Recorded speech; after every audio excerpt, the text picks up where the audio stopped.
Well, good afternoon everybody, and welcome back to my channel. My name's Lee, your virtual airline pilot. We're back with you again with a new week and the first of this week's reviews. It's early September 2024. We're in the UK. This is Cardiff Airport in Wales in the UK, Echo Golf Foxtrot Foxtrot. This is a payware scenery from SoFly. Now, it's actually a collaboration between SoFly and SkyHigh Studios. They got together to produce the scenery, and you're looking at version 1.0.1 for the PC version of Flight Sim 2020. The download is 1.55 gig, and it installs at 3.55 gig, so just over 3.5 gig installation. You can get the scenery directly from SoFly from their website or from the IniBuilds website. It's being released by both companies. Current retail price is £15 UK, which equates to roughly €17.81, or roughly $19.71 US. Now, US and Euro prices are estimates taken directly from the UK pound, and they include tax and VAT at 20%, which of course could vary depending on which country you're in when you make your purchase. Useful to note that this is currently on offer for UK £14.40, and that includes tax. It's £12 UK plus tax, which is basically £14.40 including tax or VAT. So that's a 20% discount that it's available currently. So let's look at the list of features. So features then, we have the most comprehensive and realistic rendition created for Flight Simulator 2020, extreme high detail, high quality textures throughout the airport, high detailed projected ground polygon, expanded and populated parking areas, dynamic lighting for a realistic atmosphere. We also have a modelled control tower interior, fully modelled terminal interior with all real-life details. We also have an animated British Airways maintenance hangar with operational doors from 6 AM to 6 PM, and you look to the left, you can see some BA aircraft there. Realistic clutter and people populating the airport, always a good thing in my opinion, and custom people throughout the airport. Exceptionally modelled and next-gen animated jetways, and we've done a jetway test, you'll see that shortly. It's performance friendly, and they've also included a GSX custom profile which was designed by SkyHigh Studios and SoFly and is included. I'm not sure if it's automatically installed by the scenery. I don't think it is, but if you get your scenery, well, even if you don't buy it from IniBuilds, if you have the IniBuilds IniManager app, you can open that and do a search for the GSX profile and you'll find it and you can install it. So a lot of features. Very pleasing to see people everywhere on the airport according to the features there, and be interesting to have a good look at the BA hangar too. This place is famous as a maintenance facility for British Airways, and you'll find that out as we look at the history next. Let's look at the history. Okay, history. There's quite a bit of it, but we'll keep it reasonably short. Cardiff Airport, Echo Golf Foxtrot Foxtrot, is a public use international airport. It's operated by Cardiff International Airport Limited. Located in Roos, some 15 miles or 24 kilometres southwest of the city of Cardiff in Wales, it is the only airport offering commercial passenger services in this part of the country. The airport is owned by the Welsh Government, which is operating it as a commercial business.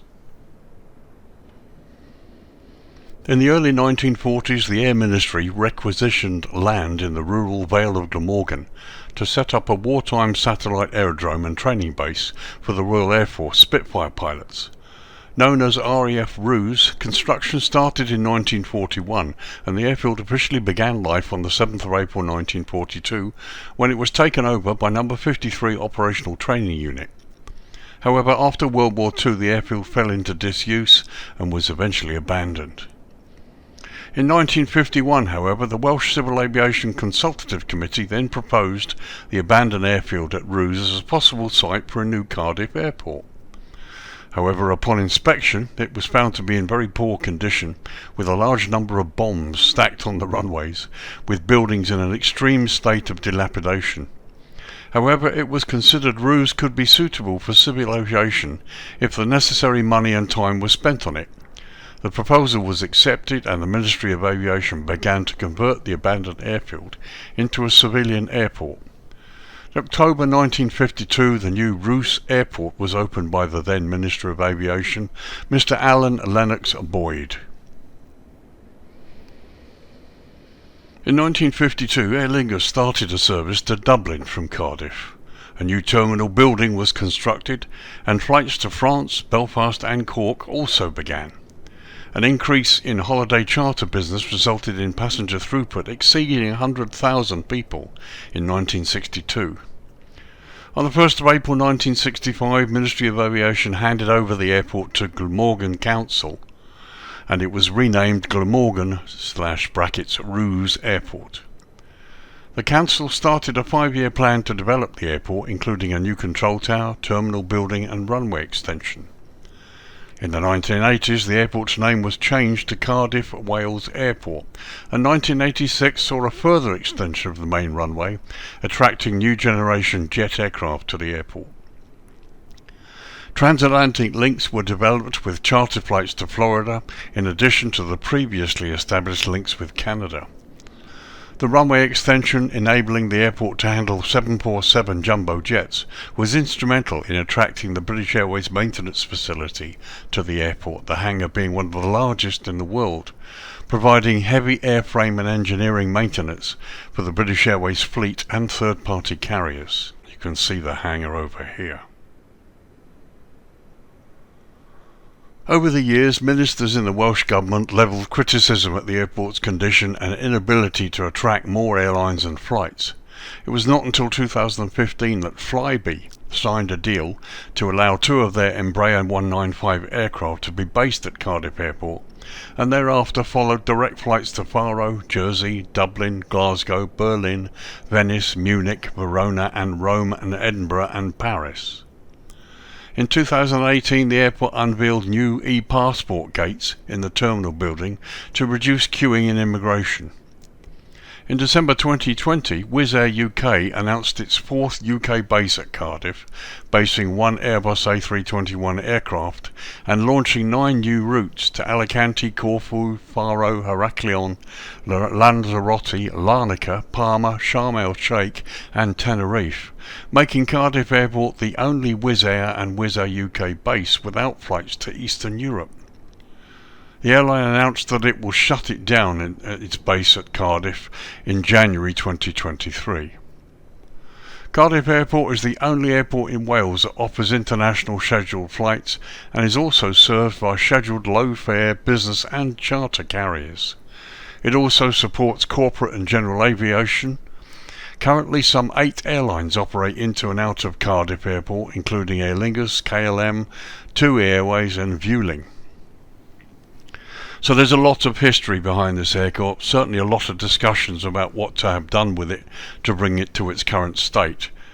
There's no doubt that the big British Airways maintenance facility brings a lot of flights, money and revenue to this airport, but that's not the only thing that it does. As for the scenery, I've had a little look over it, and this is pretty extensive. It's a really lovely product at a very, very attractive price, certainly at the moment. Anyway, that was the history. Let's get a look at the runways and navigational aids here. Okay, so runways. So I've lowered the lighting. It's actually early morning. It's 6:45 AM local time. This is the 2nd of September 2024. And we're looking down the throat of runway 30. So Cardiff Airport operates a single main runway, 3012, measuring 7,723 feet, or 2,354 metres, and is constructed from asphalt, and it's fully grooved. The airport lies at an elevation of 220 feet or 67 metres and sits within the GMT UTC time zone. Now, obviously, being part of the UK and observing daylight saving time, the airport is on the same time as the rest of the UK. So runway 3012, this is both ends of this runway, feature high intensity runway lighting, high intensity airfield lighting system, centerline lighting and precision approach path indicators on the left side. The approach lighting system you see in front of you is also correct as per the charts. And to be honest, I don't know whether it's me or an optical illusion. It just looks as though this is the longest approach lighting system I've seen in a scenery. Maybe I'm wrong, I don't know. But as for everything else, you've got the high intensity lighting. There's the centerline lighting. PAPI's on the left. There's no touchdown zone lighting either. Approaches, you have a standard instrument landing system here, NDB localizer Y and Z approach options. You also have an RNP approach option and an NDB DME approach option, approach with Y and Z options. So plenty of options here for getting into this runway. So let's go have a look at the other end, runway 12. So here we are looking down the throat of runway 12 or runway 12, whichever way you want to call it. There's the sunrise in the distance there. So everything as per the other end, centerline lighting, high intensity lighting, PAPI's on the left, that's all correct. And the approach lights, they seem to be a little bit shorter, but again they're as per the charts. So these guys have got the runway aids all correct. Approach options for runway 12, you have again a standard instrument landing system with NDB or localizer option. There's an RNP approach option. There's also an NDB DME approach option. I should say there's also surveillance radar approach or SRA options available for both runway ends. And for pilots who want ultimate realism, you should understand there are strict noise abatement rules that apply at this airport. Something you need to look at the charts and investigate. So as you can see, the runway is pretty much perfect. All the nav aids and all of the aids that it should have are there as per the charts. No complaints at all. There will be a challenge though, and I always find myself looking at this with some surprise. You've just got a 7,700 foot runway. It's not long, but it's not short either. And yet they get jumbos down here and 787 Dreamliners. But then I guess most of the time they're empty. But the runway is, it's a challenge if you want to take off with a full load here. But there you go. So that's runways. Let's get to the jetway test. Okay, so jetways. We're going to do the jetway test. Here we are on stand 7. I've got my Phoenix Airbus A320 in the VAP Air livery sitting on the stand. We've sort of gone straight from the menu, spawned straight from the menu. So let's give the jetway a good test. Now you can see you've got the safe area here, and the jetway is within the safe area. So let's see how this works. Okay, so there's the jetway. It does seem to sort of spring into action and kind of judder, but it's moving from its spot. The wheels are turning, and now we're heading towards the door.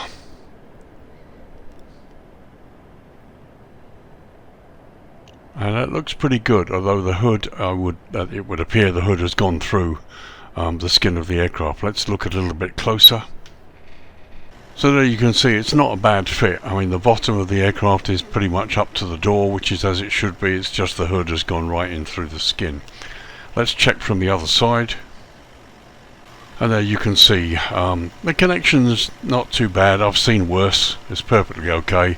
It's just a pity that the hood has literally smashed through the side of the aircraft. Let's have a look inside the jetway itself. So as you can see, I can't sort of go back or sideways any further because they'll go into the door and you won't be able to see. But you can see here that the hood has gone right through the aircraft there. And here's the doorway, which is nicely detailed, to be honest. And here's a different view looking in through the doorway. As you can see, the jetway has covered the door correctly. It hasn't infringed the aircraft door. That's open quite nicely. And to be honest, it's covered the top of the aircraft as well. So this is as good as it gets in some ways. There's a view from inside the aircraft looking out. You can see the highly detailed jetway end doors there, done very nicely.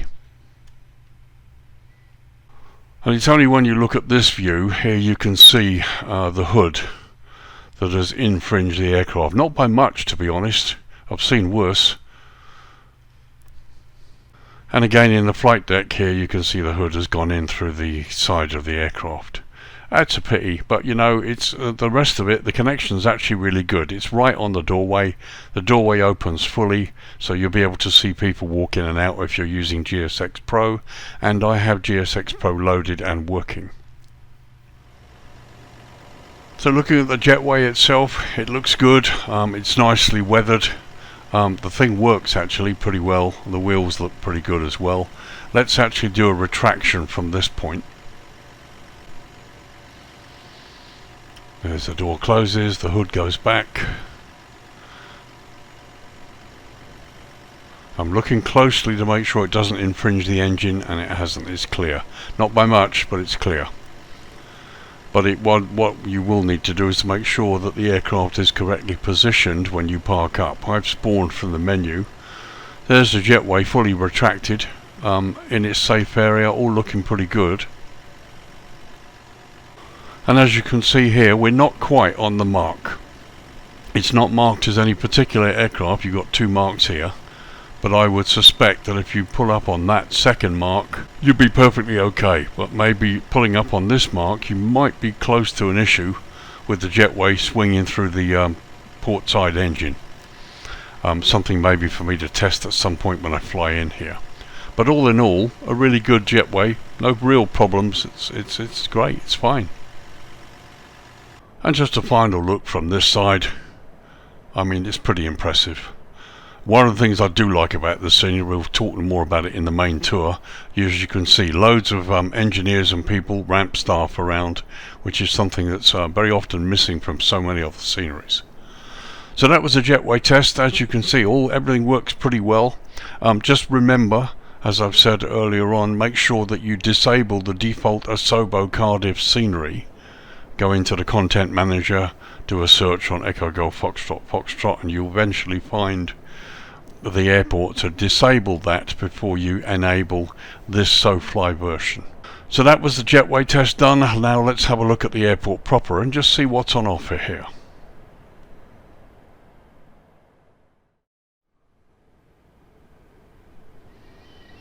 Okay, so we start the main tour, and to begin with we're going to go across the runway to the general aviation area on the south side of the airfield. That way we get to look at some of the tarmac here, some of the signage, taxiway signage, and we'll look at this before we come back and have a look at the main airport. So as you can see, the ground tarmac concrete is great. I love the texture. All the ground signage looks good. Now you've got these various signs here which you'll see on the other side. As we approach the runway, there's the runway marking sign. Again, it's set in a plinth on concrete, and you've got stop bar lines there as well. And as I turn around here, you can see the signs and what's written on them.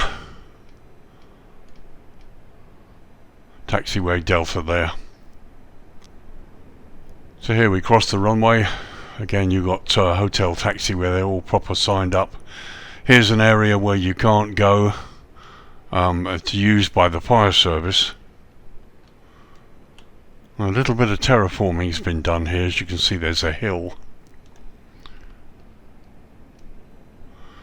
And here's the fire station on the south side. I mean, it looks pretty impressive.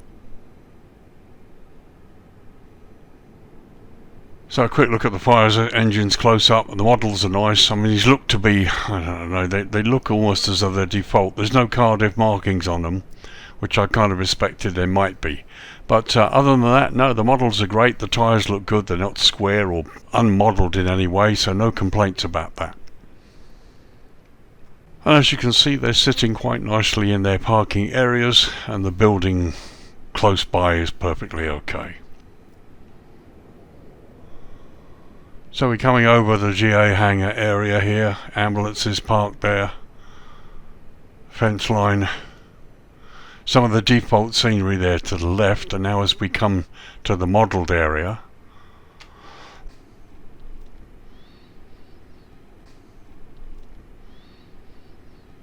and this looks really nice. It really does. The interior there that you can see. Oh, it all looks pretty impressive, and we got some people on the ground as well. And there you've got this little area here which kind of looks like maybe a little restaurant or something. And of course there it is, you've got the sign on the outside of the building telling you that it is indeed a cafe bar. It's just weirdly enough, when you go up close you get this kind of effect here. It looks like bad parallaxing. That looks to be like an image of a guy in a cockpit sideways. I've seen it before somewhere. It's a weird effect that I don't quite know how it happens, but maybe this side of the glass needs to be just improved a little bit so that what we just saw a moment ago you can see through this side. But as you can see, it all looks pretty cool. The buildings look nice, the cars are okay. You've got this little weird effect here where when you look at it at a certain angle some of the cars lose their wheels. I don't know what causes this, but again, it's a nitpick really, but I point it out purely if the developers watching, they might know how to fix it. But certainly they need to have a look at the parallaxing on the side of the restaurant there. It looks a bit weird. You can see in to the tables and everything from one side. When you look at this side it all looks a bit strange. So there we are, looking towards the threshold of runway 30 in the distance. Here you've got the limit of the scenery, and here you've got some of the default stuff, as you can see here. Next we'll check out the fuel farm. Lots of good fencing and everything here, all as per ICAO regulations. Some nice weathered tanks there. I mean, this all looks pretty impressive. And nice to see the roadside there all developed. So here you've got the limit of the fencing. This is the fencing I've talked about many times, having worked in airport security for nearly 40 years. The rules are that you have a 2.9 metre fence line high there with a crank neck facing outwards and razor wire on the top, and you're supposed to have a clearway either side of the fence as well. This is all designed to stop people putting ladders on it. This really needs to go all the way, because obviously you can potentially get over here if this is the boundary of airside and landside, so this fence needs to continue.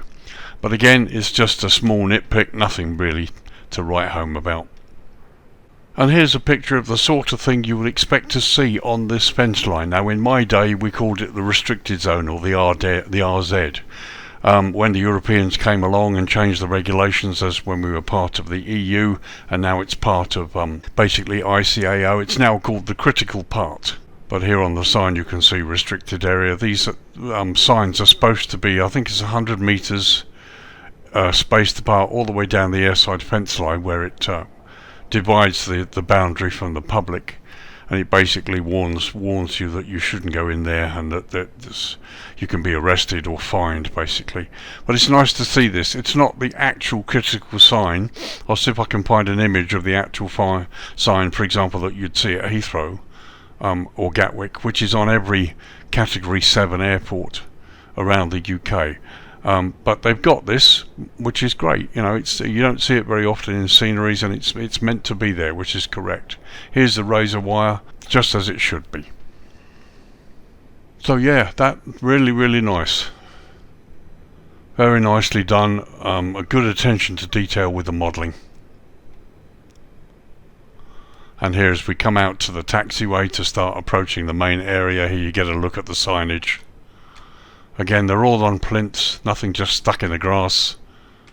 All looks very good. So a couple of close-up shots, and here you can see the nose of my aircraft parked on stand 7, and here you've got a couple of engineers. As I said, I've got GSX Pro loaded, which is why you see various bits and pieces. But the stand detail is really good. There you can see through the windows into the terminal part there. And here's an example of some of the signage. You've got the doorways here, air conditioning units, and the signage. You can see people inside the upper and lower part here as well. It looks pretty good. Interesting to see actually whether the GSX profile takes account of all of this, and passengers on a stand where there's no jetway, to see whether they go in through the doorways. Once again, lots of clutter dotted around, all the right stuff, and we've got plenty of activity, engineers in various spots around the airside area here, which is really impressive. And just to look back across the ramp, you can see the taxiway lines that will help you manoeuvre your aircraft into position. So let's do a little airside ramp tour.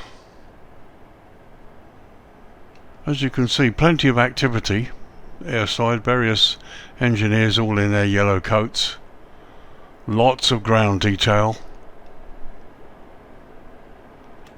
a little bit of stuttering here and there, but then I didn't defrag my drive. You will find that it will help once you remove the default Cardiff and defrag your drive before you load the scenery. This will all help. But again, plenty of activity here. It's really nice. It's very nicely done.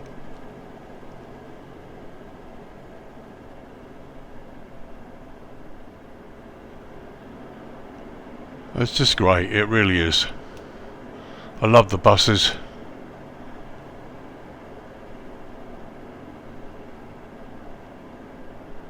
The modelling is wonderful. So we're still airside, and you can see that, I mean, the buildings are beautifully done. It's really impressive.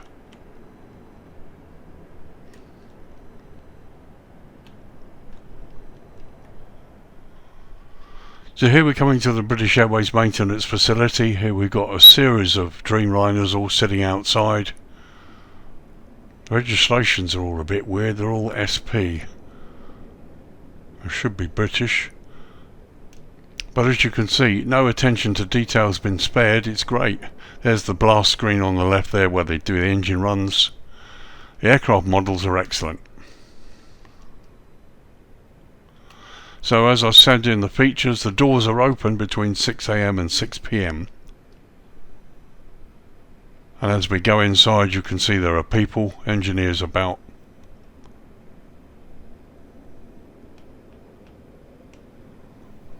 That's great, really nice. The interior of the hangar is fully modelled, and I mean it looks excellent. And you traverse the inside of the hangar, I mean it's huge, look at it.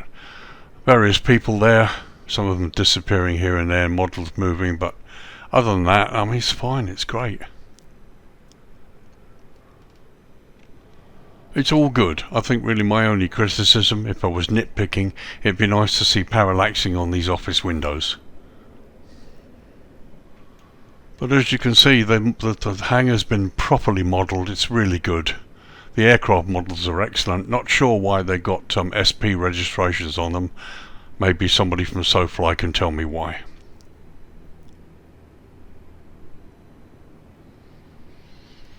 So we travel across the roof of the hangar. You've got the another Dreamliner in the slot there.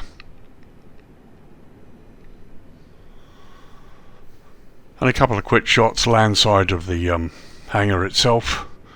As you can see, the modelling is complete, nothing left undone, which is good. Here you've got the car park.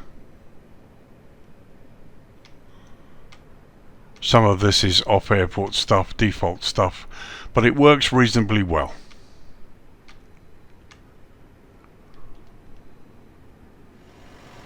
Okay, so let's go inside one of these satellite piers here and have a look and see what the people's situation is like. Lower, of course, is arrivals, upper is departures. And yeah, some nice people models, looks really good. Nice to be able to see out the windows of the slightly darkened glass there. Let's take a little tour down the corridor here. Lots of different people shapes, and it's great. Frame rate's not too bad, there are some stutters here and there. But it won't necessarily be the case with you guys. I mean, every computer system produces different results. But internally, some nice modelling.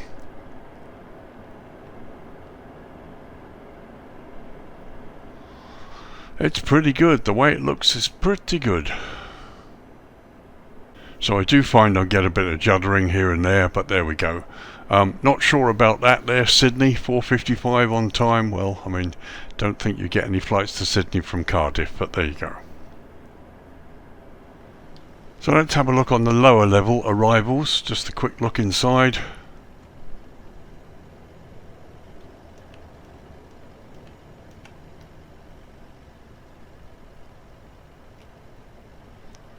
Right, that lady looks as though she's sort of up in the air a little bit.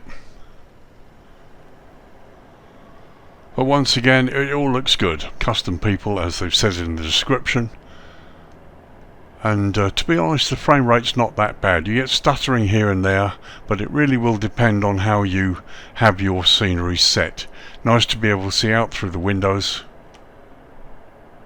It all looks good. Really does.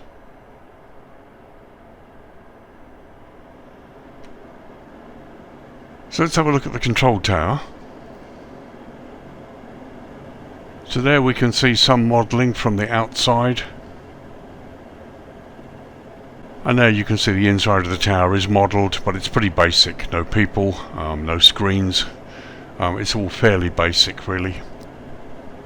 But from the outside, it looks nice. It looks good. It really is.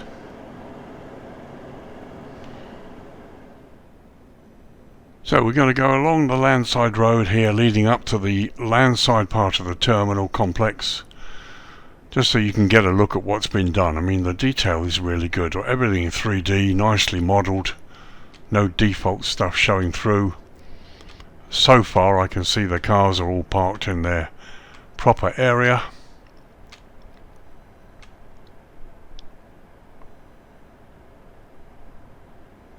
And just ignore the Frontier Airlines Airbus parked over there. I think that's FSLTL doing its thing.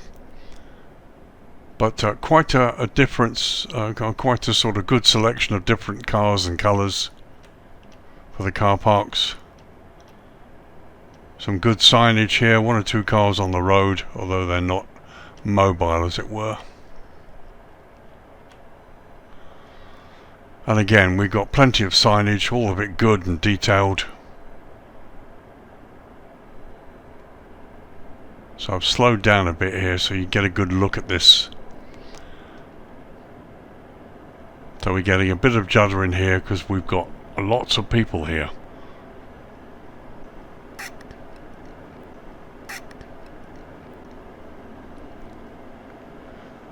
So you've got cars at the entry barriers there. I mean, this looks really nice.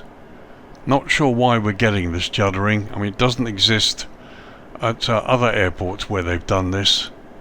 It could be because of the particular modelling of the people. I don't know. But it does look good. It's impressive.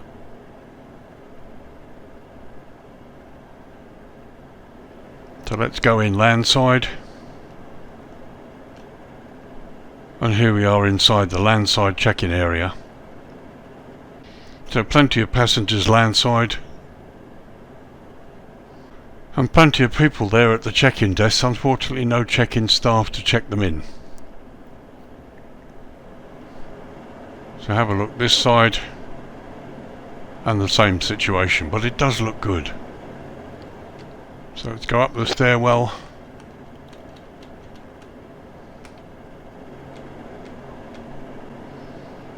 Here's the top of the stairwell, little bit of a restaurant there in the distance. And I would assume this is departures and security. Yeah, that's where you get your tickets and everything checked there. I believe we're airside now. Again, it looks good. It's very, very nicely done. But as you can see from this high level shot, I mean, it looks pretty impressive, doesn't it? It's great. It's just really nice. Pity about the stuttering. Maybe they can improve that. I don't know. But it's the sort of thing I'd want to see in a scenery. And there are other sceneries where they've got this level of detail where they're not having the stuttering. So, but for you pilots, everything you need is there.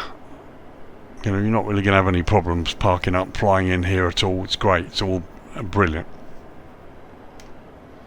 Okay, so that was daytime. We've covered most of the airport for you to look at. There's still a few bits and pieces off airport for you to investigate and enjoy, and I'll leave that for you. Let's lower the lighting to dusk now and have a look at how the lighting is here. Okay, so it's just before 5 to 8 in the evening local time. It's the 2nd of September 2024. Lights came on just a couple of minutes ago, and here's an overview of the main airport area. As you can see, lots of good subtle lighting. We have blue airfield edge lights, centerline lights for taxiing, which is good. You've also got lights here on the JETWAYs, which is great. Lots of little subtle down lighting that really does the job, in my opinion. And again, we've got lighting inside and outside the BA hangar as well. Lots to help you there. There's the sun disappearing down over the bay. You've got runway 12 threshold in the distance there. There's the sun going down. There's the GA side on the southern side of the airport that we looked at in the beginning. We've got some subtle lighting there too, and we can see various signs here as well. Taxiway signage all lit up too. And looking out across the bay, that's runway 30 threshold there, and the fuel farm to the left with doesn't seem to have any lighting really. So to begin with, just a couple of close-up shots of the stands and what it looks like going around here. You've got vehicles here, GSX vehicles with the lights on, which is good. There's one of the JETWAY ends with a really nice lighting on the end of it, I have to say. I do like that. And if we raise up there, you can see the red, although it looks more pink, lights, the safety lights on the top there. And the local lighting around the stands generally all being provided by that great big light at the top there. Here's a close-up of the building. You've got a little bit of down lighting on the outside. Can't really see inside, but then it does have darkened glass. But from the inside it still looks a bit dim, but they do have lights on. And again, you can see out through the glass there, which is good. I mean, that's quite a nice view. There's certain reflections going on there that look interesting. It's great. And an overview shot there. I mean, it looks pretty good, I'll tell you. I like the way it's been done. It's just very nice. So just a slow pass airside here, just so you can get a good view and a good idea of what the ambient lighting is like. It's not been overdone, it's actually quite nice.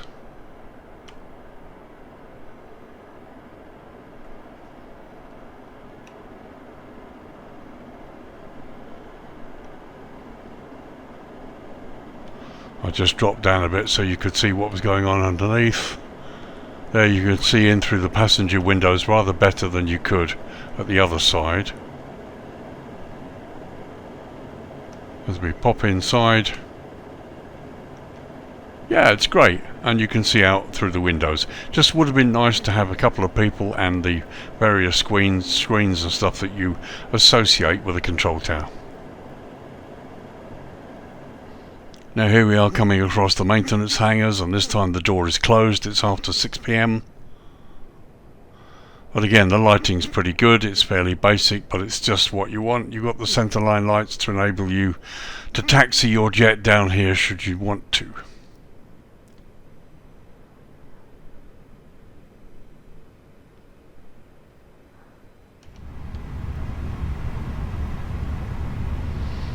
Okay, back to dusk. Here was the view from the flight deck. Here we are parked on stand 7, and this is what you will see when you look outside. There's the captain's window, and looking across from the first officer's window. So there you go, all in all quite a nice view there, really quite impressive. So just a quick shot in the evening. As you can see, the doors are opening. They should be about to close. This is a really slow animation, and I think really what you're going to have to do if you want to watch it work. I mean, I tried setting it at 6 AM or 6 AM UTC and nothing really happened. It's only when you sort of get past those times this process works and it starts to open or close. and it would appear it's quite a long process, maybe a couple of minutes for you to watch the whole lot work. But here you can see the evening animation, which I think is pretty impressive.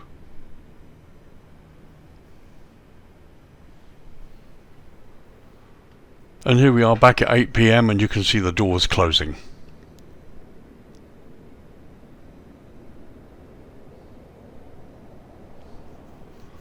And there's a shot of the hangar from the landside part. As you can see, it's nicely lit. It's very subtle. The effect is nice. I really like the way the whole thing works. The hangar animation is excellent. It is really slow, so if you want to watch it, you're going to have to sit there for a while. And probably also time your arrivals, so you don't have to sit for ages waiting for the hangar to open, or close for that matter. So let's approach landside at dusk. Okay, so we got a few more ASOBO globes floating around out here. But the effect is quite nice. I just don't really understand why they need the globes floating there when they've actually got lighting positioned over the road. Maybe their skill set is such that they can't remove the globes at the moment, I don't know. But the whole effect actually is quite good. I mean, you can see as we get closer to the main terminal area, some nice lighting, signage is good, that's lit as well. Car park barriers, there's lots of detail here. And it's very nice.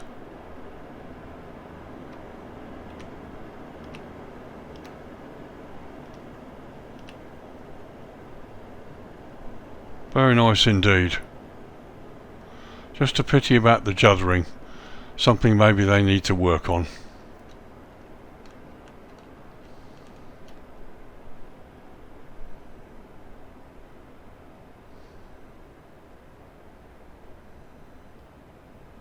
But as you can see, once we get out to the stands, it all is perfectly okay. So let's have a quick look at night time. So 10:30 in the evening local time, and as you can see the lighting's come up a little bit, and it's still really nicely subtle. The blue airfield edge lights are these sort of glowy standout ones which I really like. Centerline lights are very similar, so you're not going to have any problem taxiing around. It's nice to see the glow on these lights on the jetways. This brings it to life a little bit more. I really like it. The main overhead lights have come up significantly now. They light up a lot more area, so the dynamic lighting works really well here. There you can see the maintenance hangar in the far distance on the right. We've got the runway 12 threshold in the distance there. The GA area to the left is also lit better. Yeah, it looks pretty good. And as we look towards runway 30 threshold in the distance here with the signage, taxiway signage, you can see they glow into the grass as well, which is something else I like. It adds to the realism effect, really is great. As ever, quick view from the flight deck there. This is looking straight out and looking across through the first officer's window. So here we're approaching my stand there to the right, and I love those little, they're sort of pinkish lights. They're not red. I like the way those have been done. It does look effective. Here you can see plenty of lighting. Atmospherically it looks great. So a quick tour of airside at night.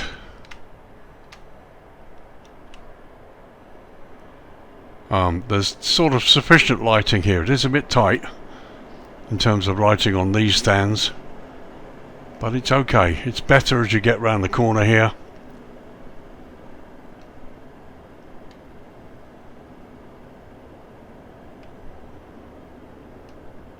Not bad at all here. And here as we approach the BA hangar, the aircraft are all blacked out. You can't see them at night here. But the ramp outside of the hangar looks good, and you can see inside, which is great. There we're looking through the windows. All looks pretty impressive there. A quick view across the ramp. yeah, it looks fine. It looks pretty impressive. It looks great. So finally, just a high level shot looking sort of northwest. There you can see the green stop bars to the left. And yeah, it looks great. It really does. Now if I'm in the right position, let's bring the dawn up and see what the effect looks like at dawn. So 6:45 AM, and you can see the dawn is up there, beautiful red glow on the buildings. And yeah, that looks really nice. Very effective. I wonder if the maintenance hangar doors are starting to open now that it's 6:45. Let's see if we can have a look. So once again, 6:45 local time, they're not opening up at all. Let's adjust the time up a bit. So as you can see, I've adjusted the time to 8 AM, and that's when they've started to open. So it would appear 6 AM to 6 PM is not correct. It's 8 AM.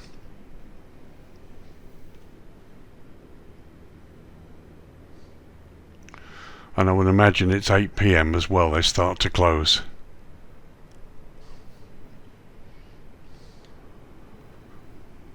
Okay, 9 AM, and time to wrap up this review and give you my thoughts.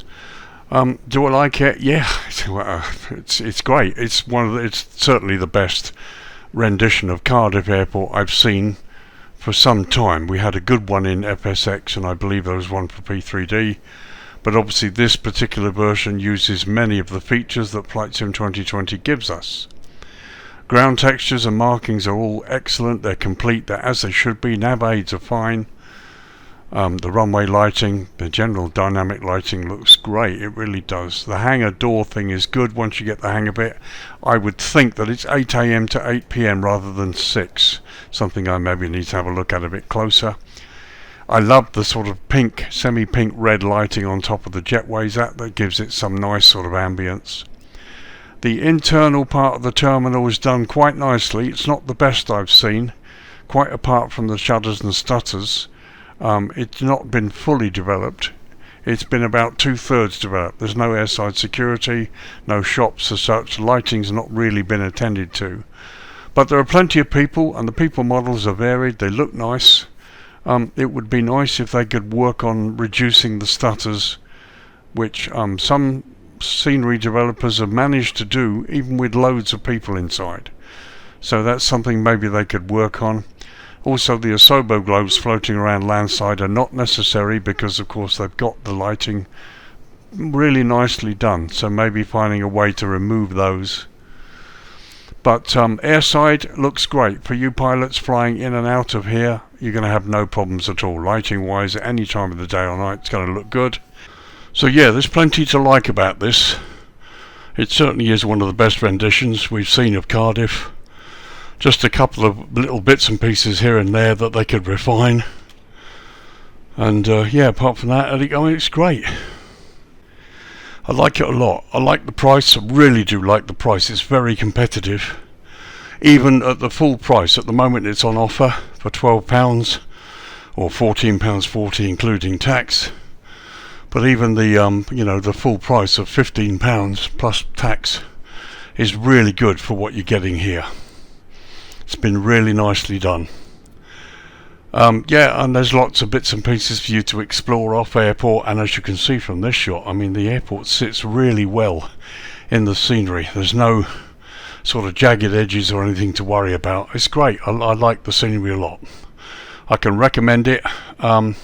Some of you may have to muck about with some of your settings just to reduce the stutters, but then I don't know, the stutters may just be something that's akin to my system. You know, you give a scenery to 5 different people with 5 different computers and you'll get 5 different sort of options. You'll get 5 different displays. But yeah, you know, it's good. I like it a lot. I really like the price, and I like what they've said about it. And yeah, I can recommend it. I bought the scenery, by the way. I wasn't given it. I paid for it and I will use it. It's very, very nice. So there you are, folks. Cardiff International Airport in Wales in the western UK. Echo Golf Foxtrot Foxtrot. It's a payware scenery from it's a collaboration really between SkyHigh Studios and SoFly, marketed as SoFly's product. This is version 1.01 for the PC version of Flight Sim 2020. Downloads at 1.55 gig and installs at 3.55 gig. And you can buy it directly from SoFly's website or from the IniBuilds shop. The price is £15 UK, which equates to roughly €17.81 or $19.71 US. Now US and Euro prices are estimates taken from the UK pound, and they do include tax or VAT at 20%, which of course could vary depending on your location where you are when you buy it. Note the product is currently on offer at both locations for £14.40, including tax and VAT. Basically that's £12 UK plus the VAT takes it to £14.40. So you're going to get it at something like £4 or £5 cheaper. Don't know how long that's going to last. I haven't seen anything to indicate when. But I like the airport, thoroughly recommend it. It's really detailed. From a pilot's point of view, everything you need is there. It's great. It's highly recommended, and it's not really that expensive for what you're getting. But SoFly and SkyHigh Studios, if you're watching the review, you might want to have a look and revisit the central area with the stutters and see what you get. See if you can optimize it more. Having loads of people is great. It does look good, and there are some sceneries where they have at least as many people as you have, and we don't get anywhere near the sort of stutters or judders that I'm seeing in this scenery. So something like that, maybe have a look at those and revisit it, and maybe have a think about what you've done internally inside the terminal. It may be that this is as far as you want to go, but there were no check-in staff, for example, for all those people waiting at check-in. You've modelled the control tower inside, but again, no people or screens. It's like half a job. But yeah, you know, if this is as far as you want to go, then I accept that. Those are just my suggestions, my little nitpicks here and there, but it doesn't detract from what is actually a really good product. So thanks again, folks. Thanks for joining me, and I hope you've enjoyed the review. Stay tuned this week. We're going to be looking at Reus Airport in Spain. Lima Echo Romeo Sierra, which is a new scenery that's come out pretty recently. I'm going to have a close look at that. Again, I bought that, I haven't been sent it, but we'll do a close-up look at this, what is quite a popular destination in Spain. Quite a lot of people travel there, and we're going to have a close look at that. So thank you for watching. My name's Lee, your virtual airline pilot. Guys, if you want to help support me in my efforts to bring you good reviews about these products, buy me a coffee if you want. It's only a couple of quid. It really helps with the expenses that I pay out when I buy the scenery to review. I buy 40 to 50% of my scenery. Some of it I get, but quite a lot of it I buy. I've recently collaborated on the Vuelo Simple Skardu in Pakistan scenery, which is available for sale now. You can get it on SimMark. It's a stunning place up in the high mountains of Pakistan. I wrote the README file.